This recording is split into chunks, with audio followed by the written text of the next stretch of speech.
So I've been chatting for a while, so you probably know who I am. So I'm going to be your host. A registered vet nurse, was a practice manager for a while in London in a referral. That's me, been with Vetstoria a couple of years. And then our two guest speakers, which I'm very grateful to have, is Dr. David Hodges. David, are you happy to kind of introduce yourself and just tell us a little bit about you? Yeah, sure. I qualified, way back in '91. I set up a practice called Pet Doctors, grew that to about 27 clinics, sold it to CVS about 10 years ago, continued working for CVS for a few years, but recently quit and have started a new practice in January. So that's where I am now. Yeah. Yeah, exciting, lovely. And then in terms of Vetstoria, you pretty much came on board with us when you opened the practice. So in January, you opened the practice and you almost came on board with us straight away. Absolutely. The new practice was going to try and take a slightly different twist on things and be a very kind of non-corporate and really try and utilize technology as much as possible. And it was a very kind of definite decision. I definitely wanted online booking. Yeah, it's surpassed all expectations. It's just brilliant. That's great. Yeah. And then Sarah, are you happy to introduce yourself and just tell us a little bit about you, if that's okay? Yeah, that's fine. So I've been a nurse for, well, it'll be 22 years in April.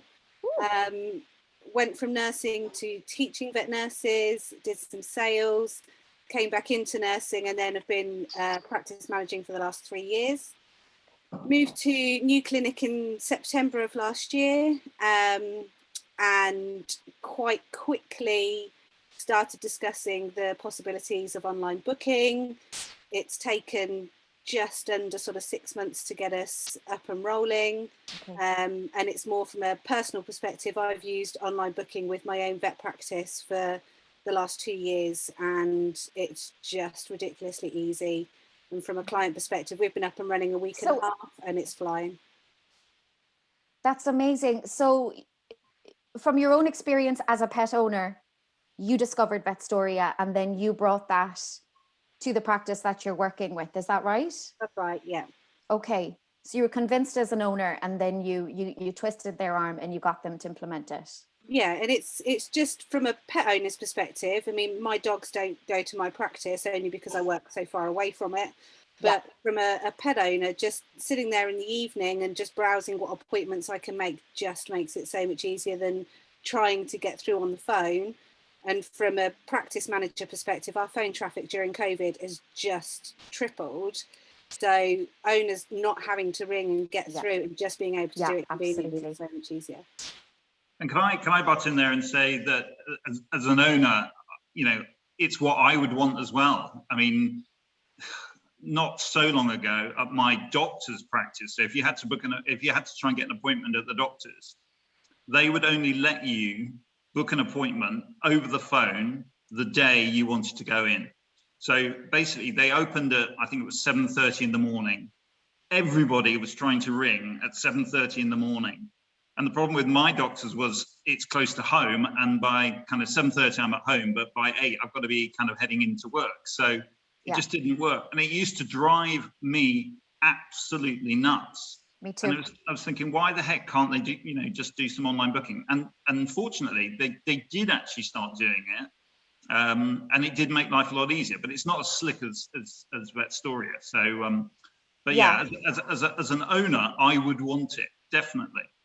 Okay. Yeah, 100%. I remember that, living in London and trying to get a doctor's appointment and setting your alarm in order just to make that phone call, even though you've been wanting to get that UTI checked out for like a couple of days now, but you had to wait that specific morning. Very frustrating.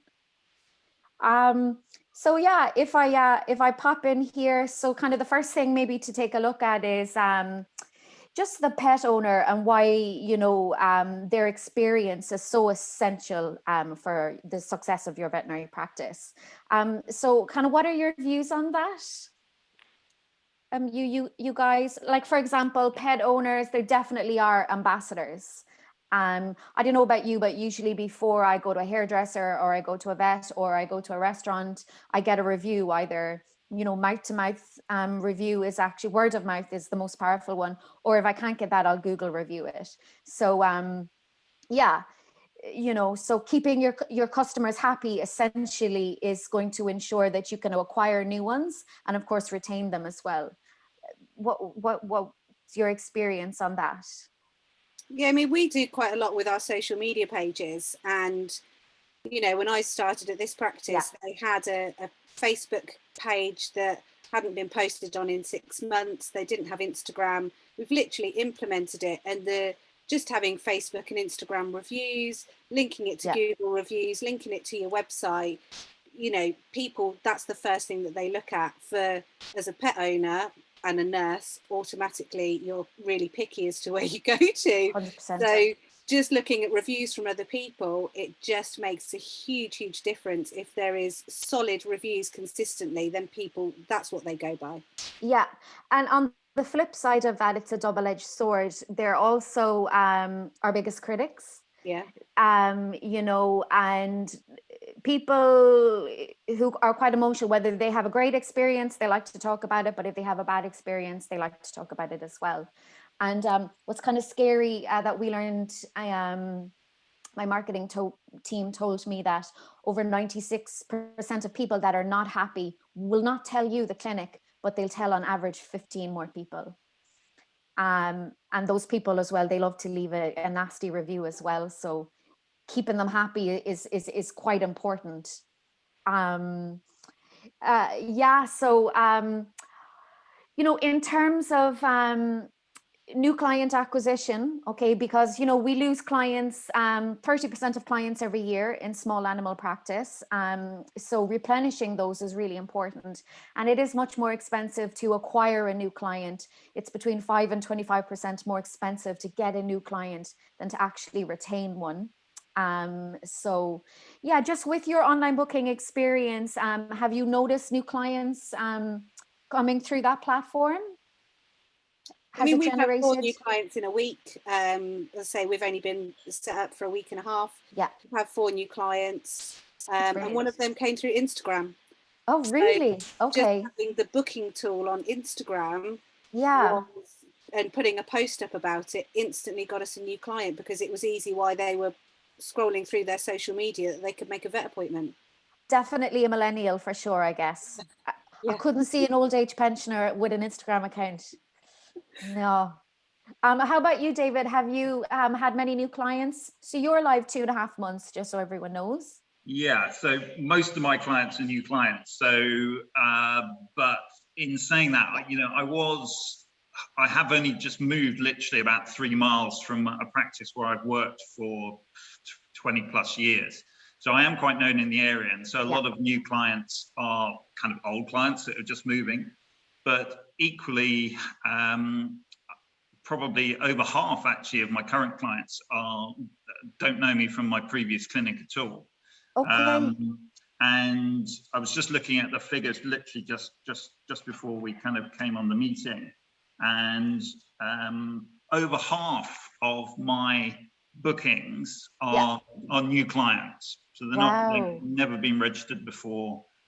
They don't know me at all. So, and the other key thing is that nearly all of those are booking out of hours. So basically when the clinic is closed.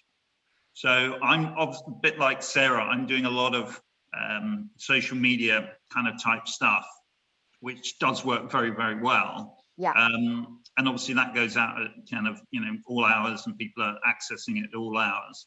And so there's always links to the website, and there's always links to the online booking. And so people just, if they've got time on their hands and they're scrolling through their kind of social media, they want to act on it straight away. They don't want to wait. Of course. So it's it pulls people into the clinic, 24/7. That's the thing. You're never shut. They can always register. They can always book. So it's really good. Yeah, so I believe in the UK, the average amount of bookings that are made out of hours is 60%. So like you said, work is finished. You know, they don't have to make that phone call in work when the boss is looking. You know, they wait till they go home, they watch Coronation Street, they have dinner, and then maybe that's when they tap, book their appointment. That's when I sort out my life anyway. And I'm not a millennial, so I imagine the rest do. Yeah, so have you guys noticed a shift in pet owner behavior or attitudes in the past year? So in particular with COVID, you know, what have you noticed from clients? Have they been a little bit more demanding? Do they want things done yesterday? Are they a little bit impatient? Like, what's your experience? Have you noticed a shift at all in attitude? I think they've become a little bit more needy, and I think it's only because they're sat at home watching their pets. Typically, they might see them for 4 hours a day. They're now seeing them for 24 hours a day. So they're finding things that they wouldn't normally necessarily look for. So everything is then an emergency. So they've found a lump that's realistically been there for 3 months that they've not seen, but it's an emergency and needs to be seen pretty quickly. Now they've got all that time on their hands, all those things that they, you know, don't normally get around to doing, like that poor dog that's been scratching his ears for like 6 weeks. It's like, okay, maybe now, you know, now I'll get it done. But do you find, because I personally find, you know, that people are, they're burnt out, particularly front of house nurses, vets with COVID. Everything is taking so much longer. But the frustrating thing about that is clients are more irritable, potentially a little bit more rude, maybe not so pleasant on the phone. So I'm just wondering, with the introduction of online booking, has it taken pressure off front of house, you know, maybe boosted the morale of your receptionists a little bit more, that they've got more time on their hands? Or even as a nurse, Sarah, and yourself, David, when the phone is ringing, you know, and nobody's answering it, you know yourself in practice, you'll pick it up, even though you should be doing surgery, or you know, you're in the middle of a consult or something like that. But have you noticed it's taken some stress off you guys, having the phone lines alleviated a little? For me, it's a bit odd, because obviously at the start of lockdown, I was still working at a corporate, and basically they shut kind of 5 satellite clinics and just basically had myself and one other vet running a clinic that was now covering 6 clinics. So we had the phone lines from every single clinic diverted to this one central place. We didn't have any nurses, we didn't have any receptionists, we didn't have any cleanings. There was just 2 vets running everything. And it was a nightmare. It was a nightmare. And I agree with Sarah, clients were getting more needy, but, you know, they were also not really appreciating the kind of stress that we were under, trying to provide, you know, even a basic service. Yeah. So, yeah, and we didn't have online booking in that corporate, and it was hell, absolutely hell. And one of the reasons I quit. Yeah, so I was thinking that. Do you think you would have stayed if they adapted online booking? Absolutely. Well, no, I don't think so. But you were out of there. It hastened my jumping ship. Yeah, so absolutely. In my new clinic, you know, to be honest, the phone doesn't ring. You know, it doesn't ring, and that's not to say that I'm not getting new clients. I'm getting new clients every day, but you know, the phone rings maybe 3 or 4 times a day. And it's usually suppliers and things. It's trying to sell you stuff. Yeah, it's very stress-free. Brilliant. And most communication is kind of electronic, really. 100%. Yeah, do you know, it's funny that you say that, but there's just a kind of 1 or 2 other things that we have noticed, you know, as a result of COVID, is that the number of pet ownership has really increased. Kennel Club said up to 180% of inquiries. Lots more puppies. Yeah. And now millennials, now that they're, you know, they're not in uni, or, you know, they're working from home, they're like, right, let's get a pet. So there's over 76% of millennials are now pet parents. And the scary thing, 18 to 24-year-olds, 11% of them have pets. Yeah, I mean, we do. Which I don't find 18 to 24-year-olds very responsible. So it makes me nervous. Yeah, we I just hope they keep them. 6 or 7, you know, in the probably November, up to 10 C-sections a week. What? Wow. Yeah. Oh my God. We're back down to maybe 3 a week at the moment. And why do you think that is? Everybody decided to breed because Yeah. they were at home. Yeah. So yeah, it was just before Christmas, it was guaranteed a minimum of 1 per day and 1 a night. Oh my God. Do you think possibly maybe financially things were a little bit rough at home? You know, maybe they were furloughed and it was just Great awful money and making.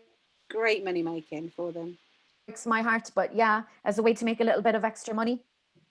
Oh God, breeders. Anyway, yeah. So next one, kind of today, what do you think pet owners expect from your practice? Let's say you touched on that as well, David, in terms of communication, flexible communication. Do you think that's something that they expect?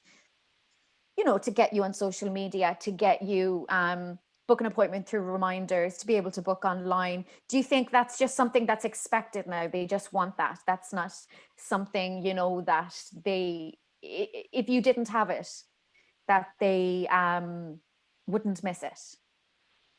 I think that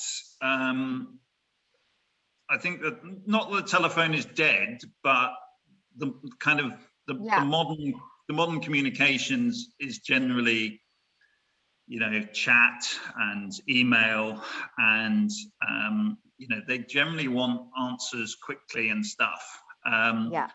You know, being on, you know, listening to a phone line being engaged, you know, has to be one of the most annoying things in the world. And certainly, you know, I don't like it. I'm not a millennial, but you know, it drives me potty. I just don't think they're kind of even used to that. Yeah, they're so used 100%. To texting that that's probably their preferred kind of means of communication. Yeah. So we actually did a survey not too long ago, and that we learned is that over 60% of people will hang up if they're on hold for more than 1 minute. And I'm guilty of that. You know, I'm like, fine, I won't get my hair done there. I'll go somewhere else. I am impatient. Yeah, I guess, you know, another thing as well, we classified what's the most important thing to a client when, you know, making any kind of booking, reservation, you know, a doctor's appointment, restaurant, etc. And they rated a fast response and immediate call to action as being the most important thing. And I think kind of Vetstoria does offer and solve that. Would you agree with that? I think it's just 24-hour access. If they had the choice, they would have the choice to speak to somebody or do what they wanted with, you know, 24 hours. Yeah. So having the option of they don't have to ring between normal opening hours, they can just log in, you know, book an appointment at a time suitable to them. It fits in with everybody's lifestyles these days. 100%. I don't know who said it, but somebody said that the best service is self-service. So if they're serving themselves and getting the, you know, the thing that they want to try and achieve on their own, then you know, they're really, really happy. I think that element of control as well is for lots of people is really important. Very important. Autonomy is, for me, it's something that from a mental health point of view, it's something I can't live without. If you remove my autonomy, I don't do very well. So I think most people are the same without realizing. They like to book appointments when they want, how they want, where they want, choose the vet that they want, you know, all of those things. When you give them that autonomy and that control to kind of do things their own way, they're far more likely to keep coming back to you, for sure. Okay, so another thing, just to look at how online booking impacts your customer service. So just in terms of things that I'm sure they find frustrating, you know, as we mentioned, being on hold, you know, being able to choose which vets they want to see, etc., etc. David, you've actually we have a feature whereby clients can prepay for appointments in advance, either a pre-authorization payment, which is optional or mandatory, or a full payment. It can be used for booking appointments. It can be used for ordering repeat prescriptions. meds, etc. So David, you are using that, and what's your experience on that? How do you, what's your view? How do you find it? I love it. Yeah, so prepayment. I use prepayment for consultations, and I've certainly not had any resistance from clients about it. In fact, lots of them really like it. I like it because obviously you get improved cash flow, and also it reduces no-shows. You know, if they paid already, they kind of turn up, which is always useful. Absolutely. But another thing that I think is really good and maybe not quite so obvious is the psychological benefit when you're in the consult room, because you can rack up a big bill, or a bill, and because they've already paid the consult fee, maybe even a week or two before, they seem to think that their bill is suddenly much cheaper than normal. Yes. And therefore much better value. But they kind of forget that they've already paid for the consult online. Yeah. So it's really, it's a win-win. Everybody's happy. I think the way that you've approached that and the psychology behind it is incredibly smart. I know myself, you know, it's like when you get there, it's like, oh, just what's an extra 10 or what's an extra 20? Yeah, go on, I'll get a 3-pack of Advocate, you know, because you've forgotten that you've already paid. But the way that you do it, I must say, is brilliant. The other big psychological thing is it turns a consultation fee from them having to put their card in the machine and put in their PIN to often being able to just wave it over the machine. Yeah. You know. So I know the pre-authorization is going to go up to 100 quid soon, but it's still around the 40 quid mark at the minute, isn't it? Yeah. So, you know, if they've already paid 40 quid or whatever, you know, for the consult, and the drugs don't come anywhere near 40 quid, it's the waving of the card over the machine, it's psychologically, it just doesn't, you haven't spent as much money if you don't have to put your PIN number in, do you? So 100%. And I'm the same. If I have to pay by cash, I'm like, oh God, this is expensive. Whereas if I'm just waving that card, I almost don't think about it. It's just like tap, you know, and you just walk straight out the door. It's just the complete psychology behind that. It just comes out of the cloud, doesn't it? Yeah, exactly. It's like, oh, it's in there. It's in that magic money bank, you know, where it just appears. Can I ask you, have you gotten any feedback from your clients? Yeah, no, I ask all of them, and they all love it. Every single person loves it. Not had one bad word against it.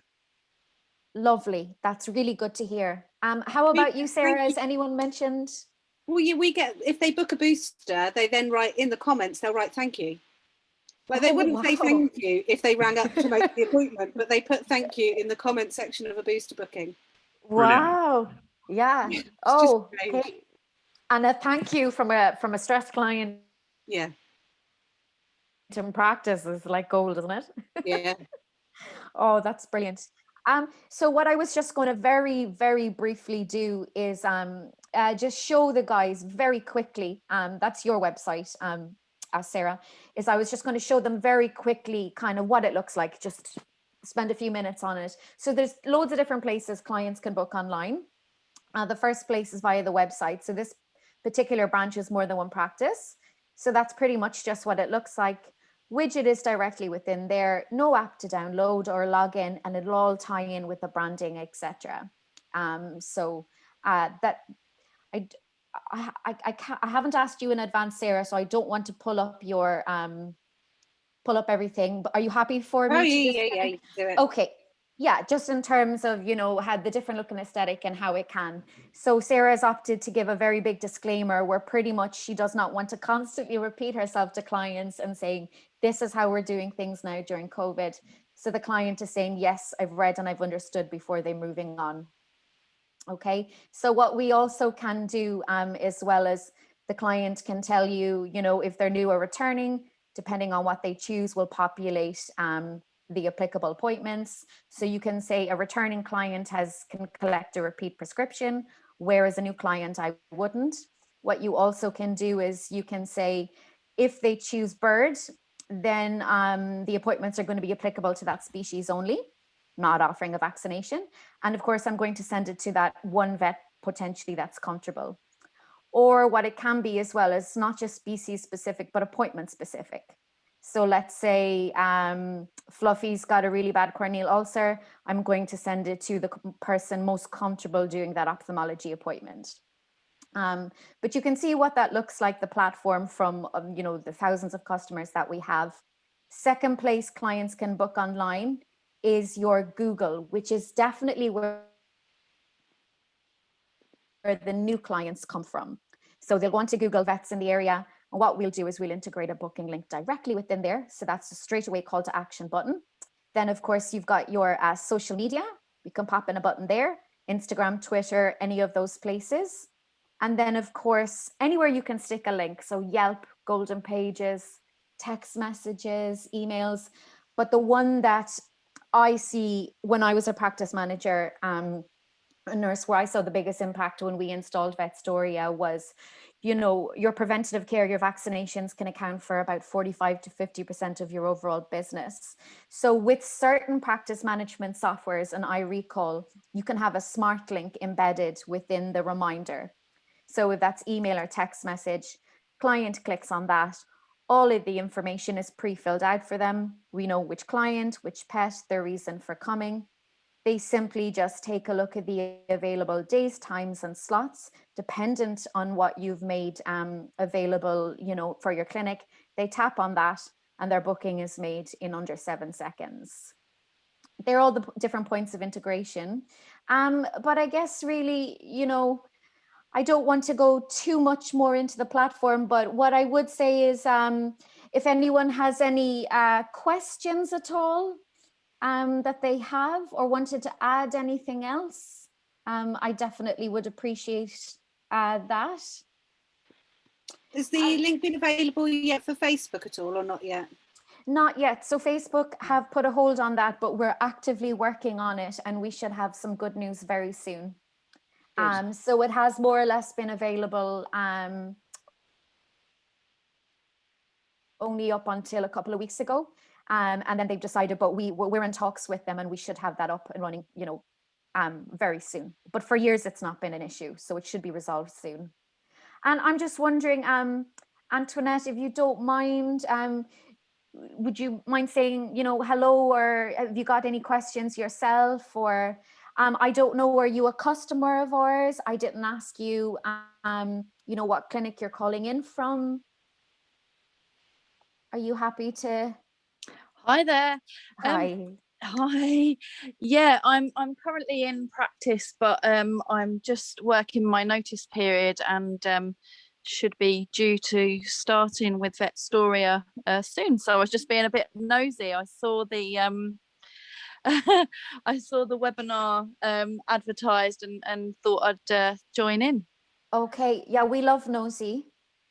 So very happy. Very happy that you've joined in, and yeah, glad to hear that you are installing the Vetstoria platform. And I assume you've had a demonstration and you know exactly what it's capable of. And yes, all of that. yeah. Okay, so I don't have anything else that I particularly want to ask. Is there anything else yourself, David or Sarah, that you'd like to further add in terms of your experience or any tips for best practice or anything at all? I think just getting the team on board. As soon as you get the team talking to people, you know, if somebody rings up and they can't find what they want, or you know, when we've postponed these vaccines and we've said, you know, we can do routine vaccines from the 12th of April, why don't you book online? They need to come back for a repeat appointment. Here's the link, just book online. It just makes it so much easier. Yeah. Yeah, I agree. Absolutely. You just got to use it. I mean, if you use it, you'll love it. That's the thing. Yeah, you'll get, it's like a box of Pringles. Once you pop. So yeah, on that note, so we've on an international level, you know, the Americas, Australasia, Europe, when a practice has come to join us, they've never left us. The only reason they have left us, and there's no contract, is if they've migrated to a practice management software that we're not integrated with. So yeah, it's fair to say that when you come on board, you know, you're happy. Our support is fantastic. It is the biggest priority is keeping you happy and making sure you're getting the most out of the tool. Yeah, that's it really. Honestly, thank you so much for you know, giving your point of view today. So Jonas, I just wanted to say hello to you there as well. I didn't spot you originally, and just wondering if you had any questions or if you were interested simply in chatting to me afterwards. Here is my email address, or you can just book a demo directly. But if you have any questions you want to ask the guys before I let them go have their glass of wine and evening meal, please do so. No, perhaps he's shy. No problem. Edel, I think you need to unmute or promote Jonas. Yeah. Yes, I do. Okay. Such power, isn't it? As a host. Allowed to talk. Now, you've joined the team. Hi, Jonas.